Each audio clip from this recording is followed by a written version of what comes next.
Welcome to the 5G Hub. Here we'll provide you with peeking insight as to why 5G and its related applications are so attractive to be involved in today and moving into the future. Additionally, we'll give you an insider look as to how Hub 350 and the Canada North Tech Park is supporting partner companies and enabling their development in these emerging, innovative industries. In today's episode, we will dive deeper into the topic of finance and 5G. Today, you'll hear from Ben Morris, the Vice President of Technology Strategy at Wesley Clover, in a conversation on FinTech with Leo Lax, the Executive Managing Director at Elspark. You will receive knowledgeable academic perspective on today's topic from Mohammed Al-Gindi, an Assistant Professor of Finance at Carleton University's Sprott School of Business. We'll hear from an additional conversation between Leo Lax and Amy Karam, who is currently in a 5G thought leadership and enablement role at TELUS. She provides us with great insight on the immense wave of digital transformation.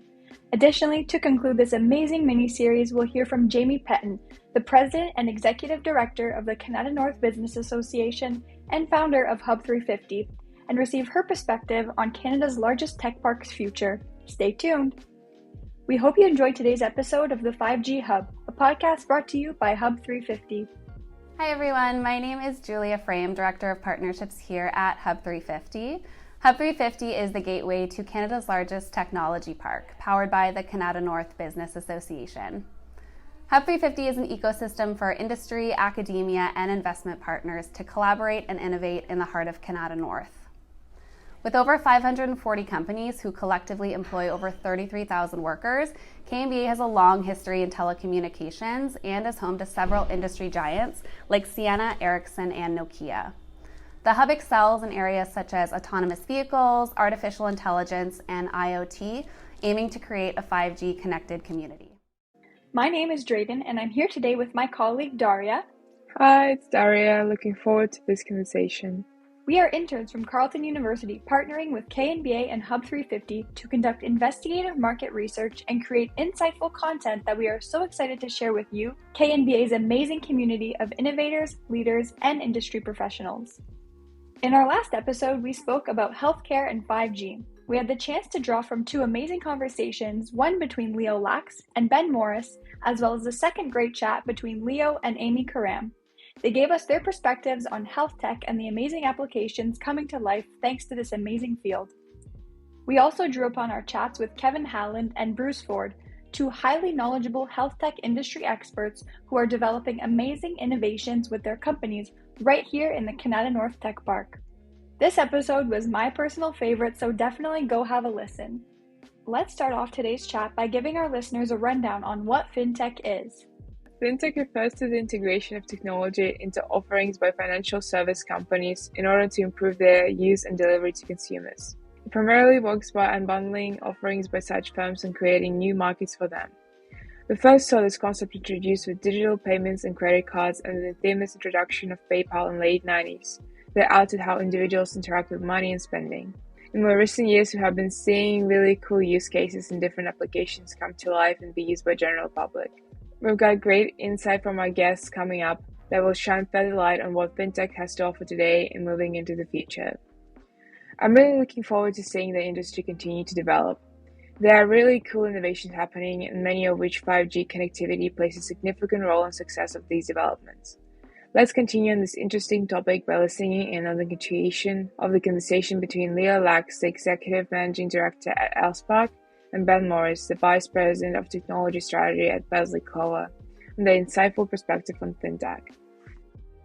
The other area that we are going to be looking at and exploring in the Living Lab environment is the changes that 5G is going to make inside the financial environments. Would you have some examples on how the world of finance is changing because of 5G? Oh my goodness, Leo, these are phenomenal areas to talk about because they really are at the forefront of where we believe as investors and sort of innovators, 5G will play a major role in some form of transformation.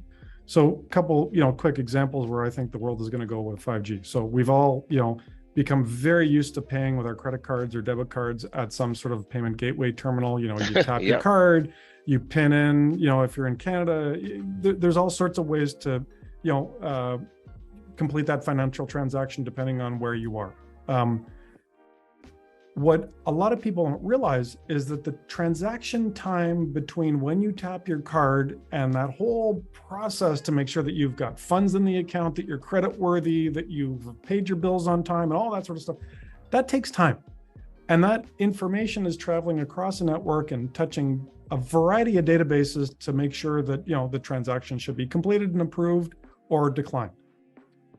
What does not happen today is an additional level of capability unlocked by that transaction. And what I mean by that is, wouldn't it be neat if you were standing at a cash register in your favorite grocery store, and between the time that you tap your credit card for payment and the completed transaction process, you get a text message or a message on your phone to say, hey, don't leave the grocery store just yet. You have qualified for a 25% discount on a new bottle of X, Y, or Z. And so what 5G will enable, because the transaction or the latency between the device and the network is dramatically reduced, you will see a whole host of new applications come out as a result of the ability to connect with people at the moment of transaction. One of those things, interestingly enough, of course, we've seen today in a personal environment where I would like to be reminded if I left my wallet or my card at the cash register as I walk out. Exactly. These are things that are possible, right? Through, all sorts of, proximity-based capabilities, and 5G will obviously play a role in that. So I think you're going to see some innovation within the sort of the payment industry. And I don't mean that by the payment gateway, because those there is a massive refresh of terminals happening today. And there's many billion-dollar companies out there that exist as a result of that. What I'm talking about is that in the moment transaction window that was never before possible. I think there's some innovation that will take place at the ATM as a result of 5G and some new capabilities. I think there's going to be some innovation that takes place when you're in your 5G connected automobile, traveling through an ATM drive-through, for example, around authentication and all sorts of other things.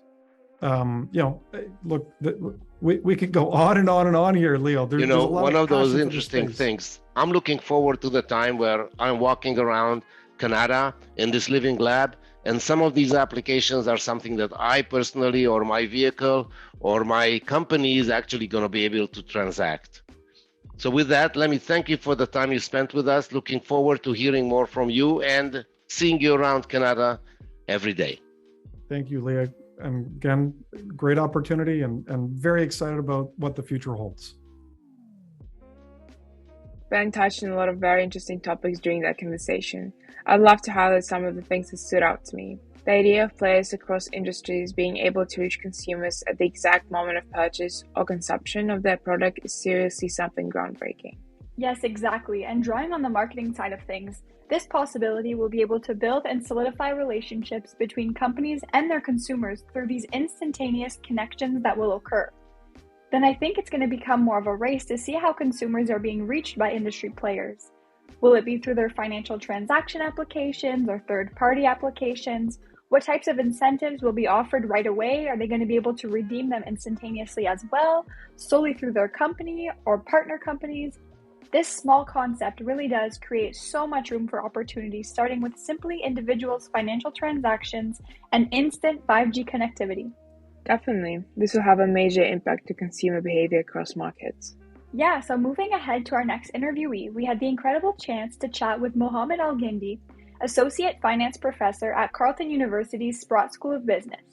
Dr. Al-Gindi is a highly educated industry expert. In addition to his role as a professor, a major part of his research focuses on fintech, including interesting topics such as the impacts of social media on financial markets and more. Let's hear from Mohammed about his insightful point of view on the fintech industry. Yeah, so I think we use the word fintech or financial technology, and that's obviously makes a lot of sense. But in my opinion, we should use the word fintechs or financial technologies because it's not one thing and it's not one area. It's a broad segment and a broad set of industries and a broad set of applications. Many of them are quite different from each other in many ways. So I think. Obviously, for the sake of communicating information, we use the word fintech, but I think many of them are different enough that they're completely different areas and somewhat unrelated in some cases. So, for example, one of the most important applications that people talk about is what we mentioned, digital banking. So basically, consumers being able to access banking services quickly and rapidly. So that is one important application. Another one that's sort of in the banking and maybe the borrowing and lending space, things like peer-to-peer lending or peer-to-peer lending is basically the idea that people are able to borrow and lend from each other without going through a financial intermediary such as a bank. So in that sense, this other area of peer-to-peer lending almost goes against banking. So it's not exactly in the digital banking space. It's almost replacing banks somewhat. And it is true that it's not exactly replacing. There are ways and synergies for both possibilities or outcomes to happen at the same time, but that's another application of fintech. The idea of peer-to-peer lending, removing the intermediary or sort of bypassing the intermediary. So that's another application area. We have one that's very famous and most people know quite well, cryptocurrencies and blockchains. That's a huge application area. It applies to currencies like Bitcoin and other digital currencies, and also the underlying technology itself, the blockchain technology, that has a lot of applications in not only in financial services, but also in the broader society, in broader applications as well. And even just looking at Bitcoin by itself or digital currencies by themselves, even that has a lot of sort of applications within itself. You can think about Bitcoin as a currency, as a global currency, and some countries have adopted Bitcoin as an official currency to deal with inflation and other concerns. You can think about Bitcoin and other digital currencies as a method of investment. People can invest in cryptocurrencies. That's one entire application, thinking about it as an asset class, just like we think about stocks and bonds. Well, we can also think about cryptocurrencies as an investment vehicle or an asset class, more specifically.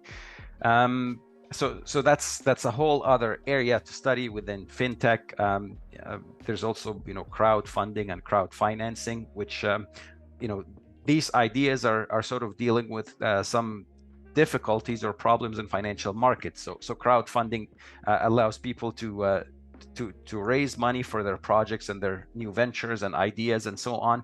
And I think that's addressing an important gap in the finance industry. For example, it is quite difficult to have access to new venture financing. If you have a new venture, unless you're in certain parts of the world, such as California or certain tech hubs and other places, it may be very difficult to raise funds for your entrepreneurial and new business ideas. So I think this may be what we call the core areas of fintech, but I think, in my opinion, there are other areas that are sort of at the periphery of fintech as well. Some of them sort of interact with fintech technologies, and others sort of make up their own separate areas. For example, if we think about high frequency trading or algorithmic trading as an area of finance, it does use technology. It uses very advanced technology. Is it really fintech or not? Yes, maybe it is. And it's not only that it's not just about the high frequency trading or the algorithmic trading, but these algorithms and these computers use advanced technologies. They use advanced connectivity. They used sort of wireless technologies. For example, a lot of the high frequency traders, they use microwave links and connectivity links, to move signals between cities. So inevitably, this ends up sort of interacting with other fintechs and other technologies as well. So sort of drawing the boundary of sort of where fintech begins and ends, the boundary becomes a little bit fuzzy now. So that's one area I also wanted to mention, that may not be at the center of fintech, but at least it's in the periphery of fintech, and it interacts with sort of similar tools to what fintech uses, such as microwave links and sort of connectivity and digital channels. So that's one thing. Another area which is important for me, because that's one of my major research areas, looking at sort of social media and financial markets. And this might not immediately seem like fintech, but it's relying on sort of the wisdom of the crowd, or the ideas of the masses, and people discussing stocks, people discussing companies.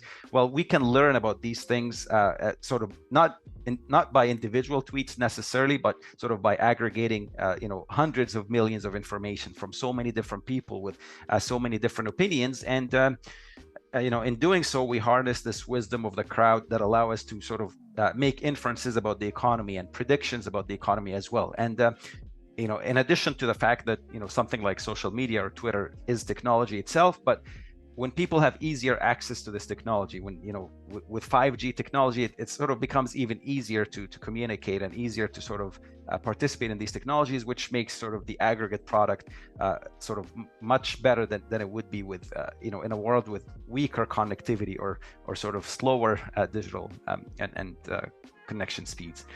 So again, that's another area that's sort of at the periphery of fintech, but it interacts directly with the same tools that make the fintech revolution possible. What a great detailed answer from Professor Mohammed, who was able to paint such a great picture of the industry for us all.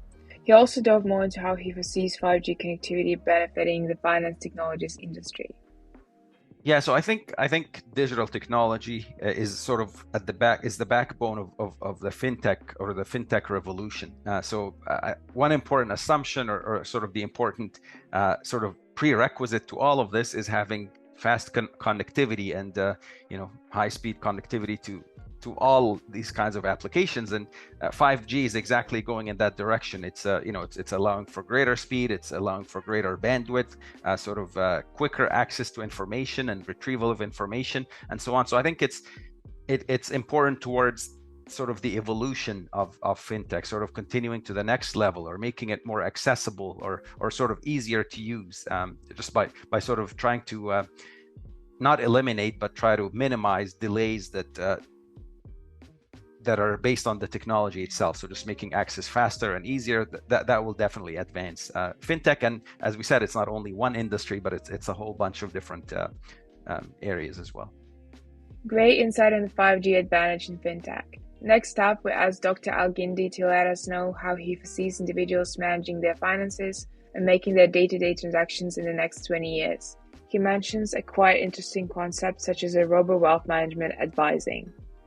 Yeah, that's an important question, but also a difficult question to answer, because 20 years is a long time. Even 5 years may be a long time. So how do I imagine the future? And that's only an imagination or an idea. I think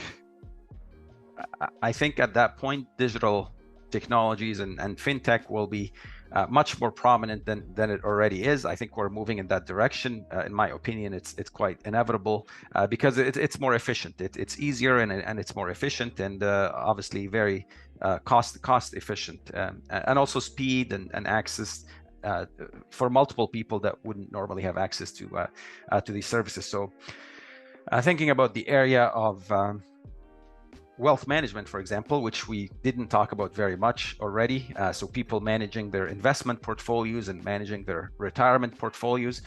Right now, there's a bit of a shift towards robo advisors as opposed to human wealth management advisors. But I believe within 20 years or so, it seems to me that the world will move towards the robo-advising model, where basically robots are managing money and managing your investment portfolios. And of course, yes, that may be efficient in some ways, and maybe cost effective as well, but it'll come with its own set of challenges. And I think we need to start thinking about some of these challenges and how we address them, because as we achieve more efficiencies, as we achieve more important goals in financial services, we're also introducing sort of a layer of problems that didn't exist before. And while we're looking at the positives and the promises of fintech, we also need to be mindful of the problems and the shortcomings as well. Yeah, for sure. It's always critical to look out for the challenges in some of these advancing areas, and it's especially important that individuals be mindful of these fintech innovations as their personal finances are on the table. Professor shared some of his advice for people to have in mind as we move into this fintech revolution. So I think individuals should be open to these ideas, open to the transformation. But I would also say that stick to your comfort zone. So if there's something that bothers you too much or you don't like, it's okay. I mean, I would take the time to learn about it and be comfortable with it. I don't think it's necessarily wise for everybody to jump on the bandwagon and then sort of regret it later. Not that there's much to regret, but I think it's important to be comfortable. And this comfort typically, in my opinion, but maybe it's a function of what I do, it comes with more education. So the more educated you are in the area, sort of the less scary it becomes. And so I encourage people to educate themselves on these areas and sort of embrace it slowly. Excellent, transparent, and honest advice that I also wholeheartedly agree with. Leading up to our next segment, which will give us an overview of the digital transformation wave across industries, let's hear one last time from Professor Mohammed, who gave us his perspective on how digital transformation is impacting the finance or fintechs industry. Yeah, so it's making major changes to various parts of finance. I would say sort of the digital transformation is affecting banking and the advent of digital banking. I think that's a very important area and a very important sort of focus area for fintech to study and to focus on. So I think now with the latest digital technologies, it's easier for many people to access financial services, more so than would have been possible in the past or even just a few years ago. And we have advanced economy. Obviously, in Canada, our economy is quite advanced. So yes, it is helping here, but it's also helping leading sort of the transformation in less advanced or less developed economies. They're able to sort of catch up to and sort of advance their economies, in part thanks to the advent of these digital technologies. Very cool. I especially appreciate how these advancements will be able to reach more individuals and help them in many ways. As we've previously mentioned, this digital transformation is not only occurring in the finance industry, but across pretty much all verticals. This evolution is reshaping societies and is able to do so thanks to 5G connectivity, which is becoming more and more available across regions every day. With this last episode of 5G Hub podcast mini-series, we really want to make sure you, our listeners, really get a rich understanding of 5G and its multitude of capabilities. Let's draw back into a very fun and insightful conversation between Leo Lax and Amy Karam, who will cover the topics of 5G and digital transformation for you all one last time here on the 5G Hub. We recognize that the world is going through this digital transformation. Is 5G part of that, or is that something different, or is it another element of all the other things that we are doing? Oh, no, it's a critical component of it, Leo. Like 5G is catalyzing and mobilizing not just organizations, but governments. In fact, that's how I landed in this role at TELUS. Is I was talking about 5G and the importance of 5G for global competitiveness and maintaining an innovation advantage, and why governments need to really care about 5G and mobilize it, enable it, and ensure that we are innovating in it. So it is it's a replicator across. So when we talk about digital transformation, it is a broad topic, right? It can mean so many different things. And digital transformation is not a new topic, but it has become a different kind of new with 5G. The question to me is, here we are, there is this new wave of thinking processes. Yeah. The carriers have invested reasonably large amounts of capital in building this capability to the market. Yeah. And people are starting to absorb this, yet we don't quite understand and get to it. And yet I see a lot of people being so passionate about it and leading their own initiatives forward, and love to hear from you how that's playing out with the people that you're talking to, customers who are engaged with you and looking at this thing, or particular vertical markets that are saying, without 5G, the world would end for me. Or I'd be left behind. Yes. Maybe that's it. Yeah, exactly. And that's really the critical crux of it. And that's why I throw in words like competitiveness.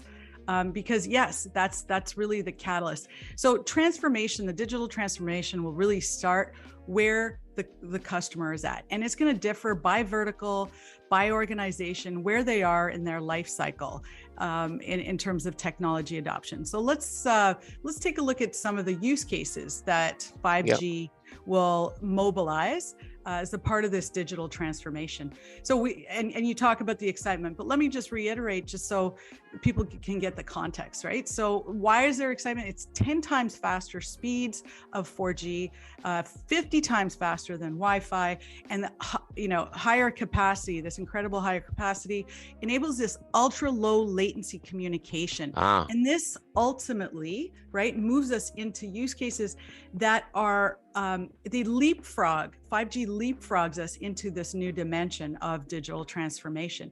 So what do these combinations of capabilities do? Well, they allow the layering on of other technologies like the use of AI, artificial intelligence, machine learning, video surveillance. Yeah, exactly. And once these all work together, they make these next level use cases happen. And that's part of the digital transformation. It's really transformative in how, say, smart cities manage their vehicles, and they become autonomous vehicles. And then you get safer, So I guess the smarter. key element to all of that is the fact that now we have transformed this IT infrastructure into a low latency infrastructure that allows the capabilities of IT to be brought right on top of the problems that are being encountered by the technologies that we're introducing.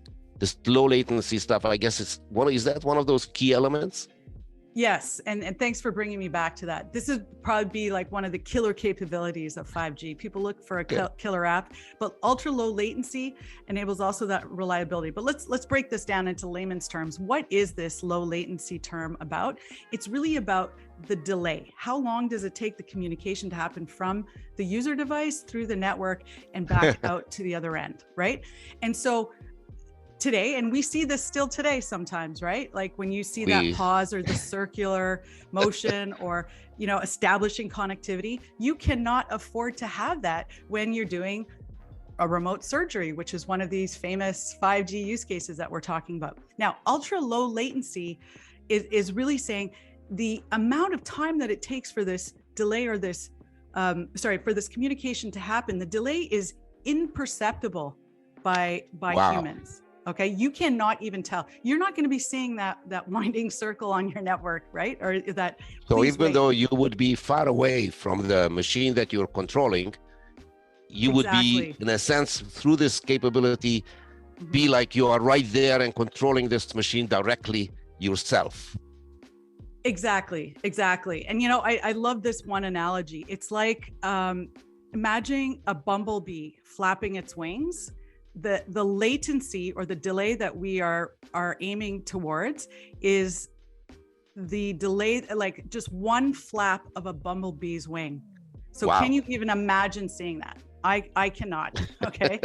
So, right. So, and thanks for taking me down this path. So yes, what happens is the 5G speeds and capacity allows us to take the data and take advantage of what we call edge computing in the network. Edge computing allows all of this intelligence to happen to the data so we can apply the real-time activation or response to the communication. And that's how you can do some of these really transformative use cases. Thanks again to Leah and Emmy for this great segment. The capabilities of these technologies are just so amazing. To conclude this last episode, we had the incredible opportunity to chat with Jamie Penn, the President and Executive Director of the Canada North Business Association, as well as the founder of Hub 350. She let us in on KNVA and Hub 350's fundamental purpose and objectives as an organization. So Canada North Business Association is a non-for-profit organization. We are a community-oriented organization that represents the members of Canada's largest technology park. With over 540 companies, the majority of which are technology-focused or tech solutions enabled, we have over 28,000 talented people working within the park. And as an organization, it's our number one priority to support the growth of those member companies. So, here at KNBA, we're really focused on what do technology companies here in Canada, but most specifically in Canada North, need to succeed, and how can we enable that success. Hub 350 is a new initiative of Canada North Business Association, and we like to call it the gateway to Canada's largest technology park. It's a physical space here within the park, open for our members and community stakeholders as well as partners to make use of, to connect and collaborate with one another. We have, a beautiful space here in the park that's equipped with hot desks and meeting rooms and event space. But beyond that, we have a really solid ecosystem of partners supporting Hub 350, academic, finance, and corporate partners that are enabling us to produce programs that will support the growth of our companies here in the park. During my conversation with Jamie, she let us in on how KNBA and Hub 350 is fostering this 5G connected revolution. Through our partnership with TELUS, we have launched a 5G innovation zone here in the technology park. So TELUS has made quite significant investments across the park in ensuring that we have the fastest, most reliable public network across the park for those that are, visiting the park to join, but also for our member companies to make use of. Beyond that, I'm really excited about exploring the art of the possible through our Living Lab Accelerator program with LSpark. In our inaugural program, which launched just over the course of this summer, we've seen some really novel and innovative solutions be tested and deployed right here in our own backyard. I think of Corality drones and the incredible drone delivery service that they're now offering to golfers on the Marshes golf course.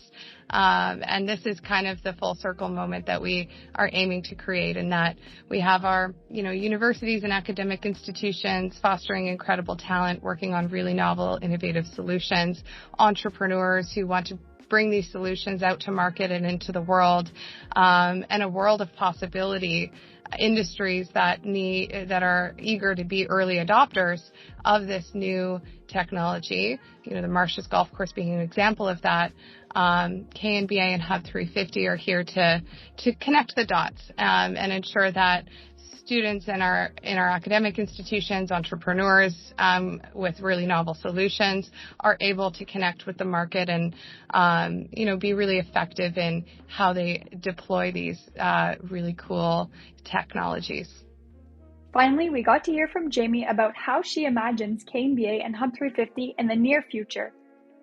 Well, I hope in the future, KNBA and the Technology Park more specifically, it transforms into a mixed-use community. We are so highly concentrated with industry here in the park. The 540 member companies that I mentioned represent so many different subsectors, from software to software as a service, cybersecurity, telecommunications, 5G, lots of really interesting digital media happening here in the park, industry in spades. But I think what we lack and what we're really excited about developing over these next 5 to 10 years is the community that surrounds that industry, mixed uses where students and talent can live, work, play, and learn right at the doorstep of these innovative companies, a connected community. I hope that in the future we have connected and autonomous shuttles moving us in and around the park and to and from the park. And really, in the biggest picture, a living lab, a place for innovators to come, to live, work, play, learn, as I mentioned, but also to deploy their first-to-market solutions in an environment of customers and industry that are eager and willing to embrace that early adopter mentality. This all sounds very cool. We invite you all to come explore the Canada Tech Park and visit Hub 350. If you haven't already discovered all that this amazing Gateway has to offer and be a part of these incredible innovations. We hope you enjoy this episode of the 5G Hub surrounding finance and 5G, with a great perspective on digital transformation, as well as our series conclusion with Jamie Petton. Through insider access to industry professional insight, we hope that you now have a greater grasp of why 5G and its related financial applications are so attractive to be involved in today and moving into the future, and how Hub 350 and the Canada North Tech Park is supporting partner companies and enabling their development in the emerging finance industry. If you haven't already, be sure you listen to our last episode on drones and 5G, followed by the episode on autonomous vehicles, and finally healthcare and 5G. Thank you so much for listening to our podcast series. We hope you enjoyed learning about all of the topics we covered and that you retain interesting insight from the industry players themselves. For CanB and Hub 350, there's always so much more to learn and so many more connections to be made. Be sure to stay connected and follow us on all of our socials at Hub_350 or at Hub 350 and at Canada North BA. Thank you to our guests, Leo Lax, Executive Managing Director at LSpark, Ben Morris, Vice President of Technology Strategy at Wesley Clover, Mohammed Al-Gindi, Assistant Professor of Finance at Carleton University's Sprott School of Business, Amy Karam, 5G Thought Leader at TELUS, as well as Jamie Petton, the President and Executive Director of the Canada North Business Association and founder of Hub 350. And finally, a big thank you to our contributors, Jared Canwell, my co-host for today's episode, as well as Taran Khan, Raj Balodia, and Pouria Prasai. And a big thank you to Daria Ivatsik, my co-host for today. Thank you for listening to the 5G Hub, a podcast brought to you by Hub 350.